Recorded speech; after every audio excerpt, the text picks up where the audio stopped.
A continuar entonces en esta contextualización, ¿no?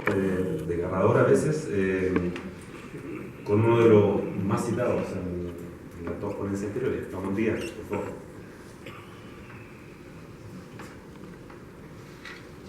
Bueno, buenas tardes. Bueno, cuando me llegó la invitación a esta mesa, pensé que el título que nos convoca es bastante amplio, ¿no? Cuentos y novelas en dictadura. Y un tema que desde luego es imposible abordar en una mesa redonda, tal vez. Incluso sea un tema que en general esté pendiente, por cuanto uno tendría que entrar a, primero que nada, pensar que en dictadura hay una literatura que se hizo en el exilio, muchos escritores que partieron o que nacieron están exiliados, y también hay la inmensa mayoría, una literatura que se hizo en el interior, en Chile, en el país. Y dentro de eso, no sé, en los años 80 en Chile convivían escritores de distintas generaciones, por llamarlo de algún modo.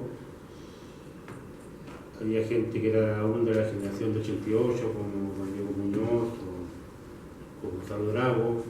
Había gente de la generación de 60, había algunos de la generación de los novísimos, y estábamos aún, tal vez sin nombre, pero una buena cantidad de autores más jóvenes que intentábamos hacer literatura en las condiciones que nos planteaba la dictadura.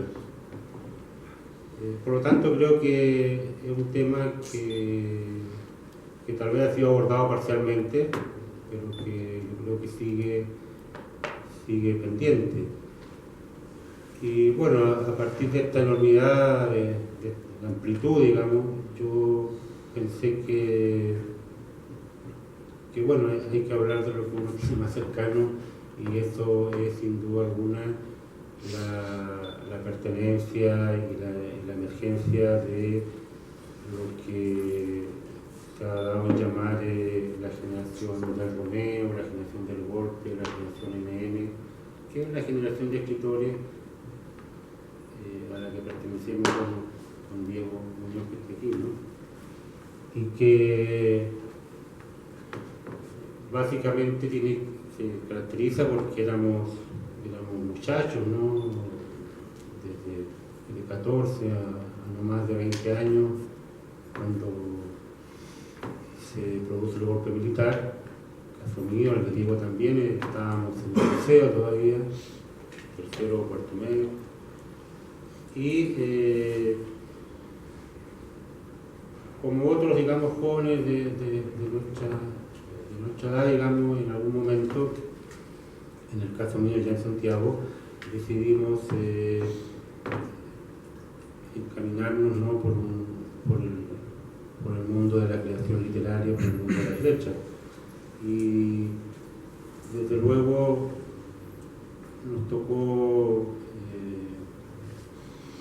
vivir y sobrevivir una época por todos conocida y desde luego bastante especial, ¿no? Ya se ha dicho algunas cosas, como que somos una generación que prácticamente no tuvo maestro inmediato. Gran parte de los autores que a nosotros nos interesaban en ese momento estaban exiliados, otros estaban sumergidos. Recuerdo el caso de Fernando Jerez, que durante muchos años pensábamos que estaba exiliado en alguna parte y nada, simplemente estaba en su casa, bueno, esperando que pasara el temporal. Posteriormente a él y a otra gente como Carlos Olivares la conocimos, compartimos con ellos y aprendimos muchas cosas sin duda de esa amistad. Bueno, también es toda una narrativa, porque la mayoría en esa época escribíamos cuentos, una narrativa que en su primera instancia era también muy marginal en su expresión, ¿no? Eran cuentos En esa época casi nadie pensaba en novelas, más bien en cuentos. Eran cuentos que se publicaban en dípticos, en trípticos, en pequeñas hojas que se repartían de mano en mano. Pero de ese modo, digamos, lográbamos conocer lo que estaban escribiendo otros compañeros de generación y bueno, a pesar de lo precario, creo que estos medios cumplieron un papel destacado. Lo mismo que el tema de la revista, ¿no? Yo creo que nunca, como en esa época, hubo tanta revista autoeditadas por los propios autores, revistas que a veces duraban un número, 2 números, pero que nos mantenían comunicados y nos permitía conocer lo que estaba haciendo uno y otro, ¿no? Entonces, esa orfandad, esa falta de medios, esa total ausencia de crítica literaria o de apoyo a la edición, fueron cosas que caracterizaron la emergencia de esta generación de autores que le tocó empezar a escribir precisamente en la época del golpe. Por ahí en esta antología que ya ha sido citada por Josefina, con Diego escribimos que nuestro hábitat había sido la violencia y que el desafío había sido sobrevivir y que gran parte de esa sobrevivencia se hizo gracias al gesto de escribir. Yo creo que en mucha medida la escritura fue para muchos una suerte de salvavidas, ¿no? de tronco que nos mantuvo a flote en estos años bastante tormentosos. Se ha hablado aquí contando el cuento. Yo me estaba acordando que es la primera antología de nuestra generación, a pesar de que después haya sido un poco negada y se haya pensado que la generación partió un poco más adelante, pero yo creo que está la base ahí de la emergencia de toda una promoción, una generación, como quieran llamarlo, de escritores chilenos. Yo recuerdo, si no, Diego podrá ratificarme, que esta antología la presentamos en septiembre del 86, a pocos días del atentado a Pinochet. La presentamos en el Teatro de la Comedia. Y había toque de queda, creo que a las 10 de la noche. Y estábamos todos literalmente cagados a susto, porque bueno, sabía que después del atentado se estaba reviviendo muy fuerte. Pero estuvimos ahí y la presentamos. Para mí eso siempre ha sido muy simbólico porque como que era la situación, podría decir ideal, pero no era la situación ideal, pero era la situación muy clara que reflejaba cómo había emergido esta generación y en qué condiciones había escrito, ¿no? Precisamente el libro que recogía el trabajo de un montón de autores era presentado bajo toque de queda y en una circunstancia muy especial. También recuerdo que ese libro, con Diego, lo revisamos en la Sociedad de Escritores, una noche que había una larga jornada de una vigilia por los derechos humanos. Entonces, mientras se sucedían los testimonios en el escenario que había ahí en la Sociedad de Escritores, con Diego estábamos revisando la antología. Y tal vez no la revisábamos muy bien porque había después, a los pocos días que apareció el libro, había un autor que nos quería triangular, ¿no? A ambos, porque había un párrafo que decía, había un papá que hablaba con un hijo y decía, el niño le decía, papá, cómprame una peineta. Y el papá le decía, no, eso es muy peligroso. Entonces no se entendía nada, hasta que el autor dijo, bueno, lo que pasa es que el diálogo es papá, cómprame una patineta. Porque está, no, es muy peligroso. Bueno, durante años nos persiguió y como no ha sido reeditado el libro, no hemos podido corregir el gazapo y han pasado, bueno, 30 años, ¿no? 30 años.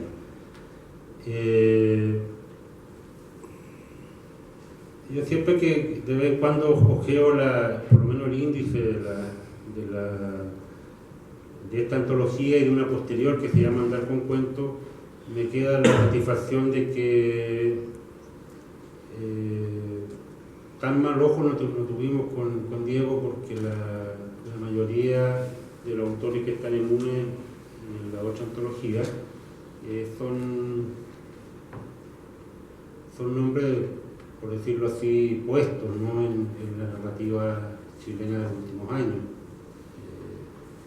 con sus diferencias, todo lo que se quiera, pero son en su mayoría autores que con el tiempo lograron generar una obra y mantener, digamos, su trabajo vigente y presente, salvo, no sé, habrá tal vez 4 o 5 casos de gente que fue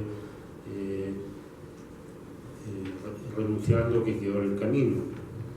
Esto me hace pensar que una característica de los escritores que intentaban hacer una obra en esa época era que, a pesar de la orfandad de que ya hablamos, era gente que tenía mucho oficio, ¿no? Había un oficio que provenía sin duda alguna de las lecturas.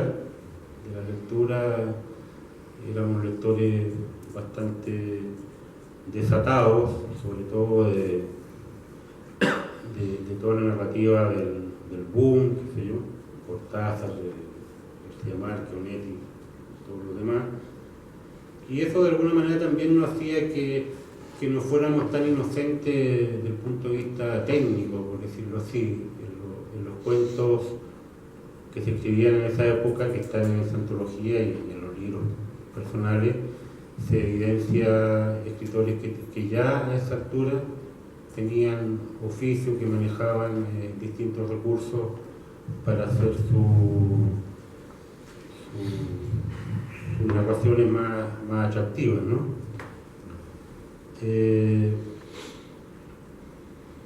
Yo hace tiempo en este libro que tengo acá escribí un poco que me puede servir como resumen de lo que estaba diciendo. Había una especie de ensayo que dice que nuestra narrativa se impregnó con los signos de esa época, la dictadura, y para bien o para mal, nuestros cuentos y novelas fueron habitados por personajes marginales, atmósferas cerradas, amores imposibles, miedos y pesadillas. En esa situación, escribir fue un oficio doblemente solitario.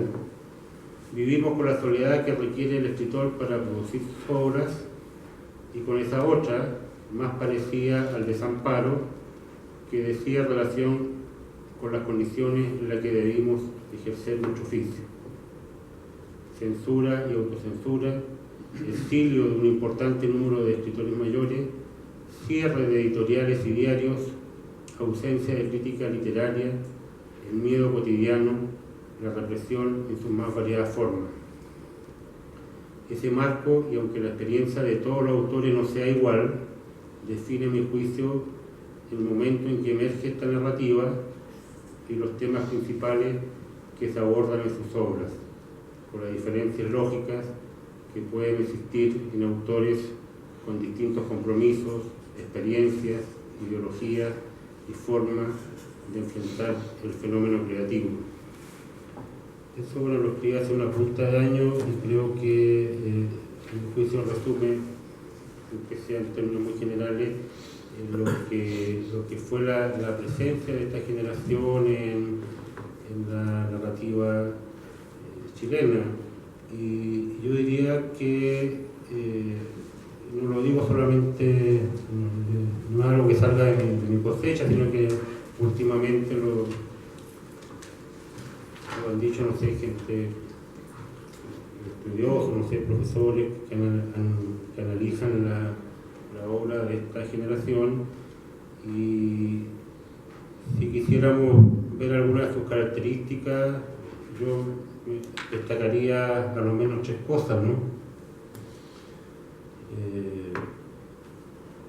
Una que creo que son cosas que terminan siendo aporte para la literatura chilena. Una, indudable, que es el carácter testimonial de la obra de esta generación, sobre todo en una primera época, en el sentido de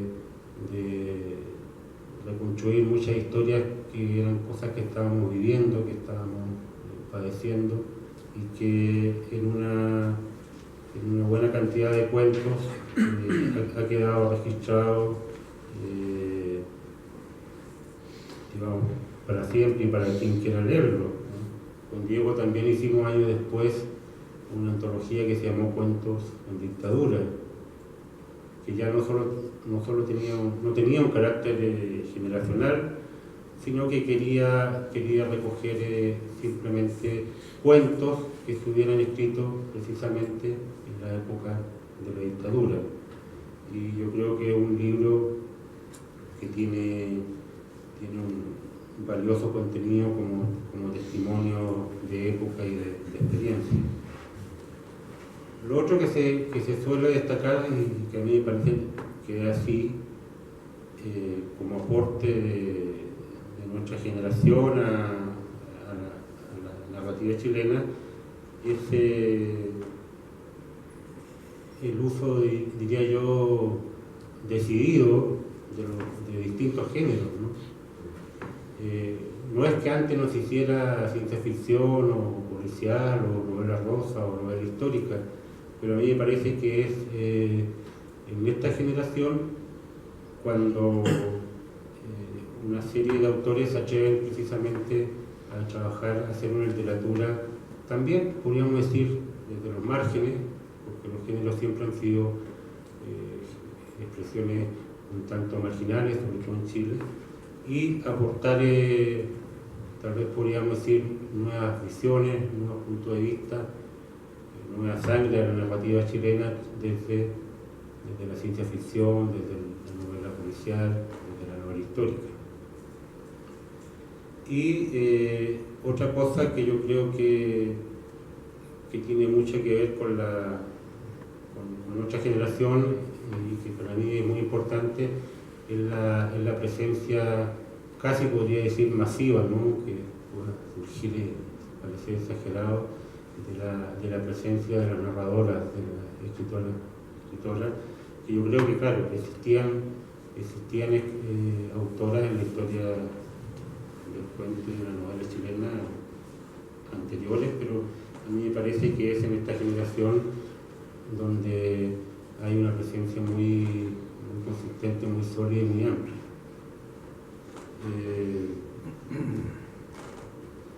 Bueno, yo creo que a pesar de las condiciones en que emergemos como generación, a pesar del miedo de la época, de las limitaciones, es una generación, si queremos llamarlo así, que ha podido construir una obra, diría yo, bastante sólida, y donde la presencia de la memoria y del pasado histórico, yo creo que nunca ha dejado de estar presente, aunque muchas veces no se aborde de manera directa, se haga de manera alusiva, pero yo creo que la marca de lo que nos tocó vivir a los 17, a los 18, a los 20 años, quedó como marcada a fuego en la mayoría de los escritores que nos reconocemos parte de esta generación. Creo que eso sería por ahora.